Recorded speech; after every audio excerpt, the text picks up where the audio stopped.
дека вчерашната средба во Кочани на Сдруженијето на сестри, акушерки и стоматолошки сестри, на кое беше побарано нивната професија да се заштити со ново законско решение на Законот за здравствена заштита, во моментов преплетува безброј судбини и семејни трауми, потврдува и случајот на 56 годишната медицинска сестра Јорданка Петровска од Битолско Кравари.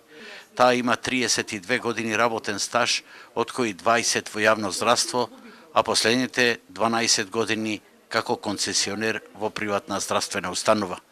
Меѓутоа, откако лани почина нејзината докторка, остана без работа, исто како и мажот и кој заврши како технолошки вишок во друга професија. Од 11 октомври јас сум без работа на 56 години. Докторката моја почина на 23 јуни. Јас останав без работа како технолошки вишок. Сега сум дома.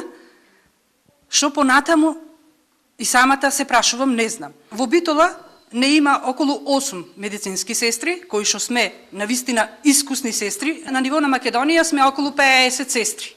За жал, измените и дополнувањата на Законот за здравствена заштита заглавени се во парламентарни процедури уште од ланската година. Би требало надлежните институции, ги замолувам, апелирам до нив, да го решат нашиот проблем. Овој закон да биде донесен што поскоро, затоа што навистина не носат на работна пропаста.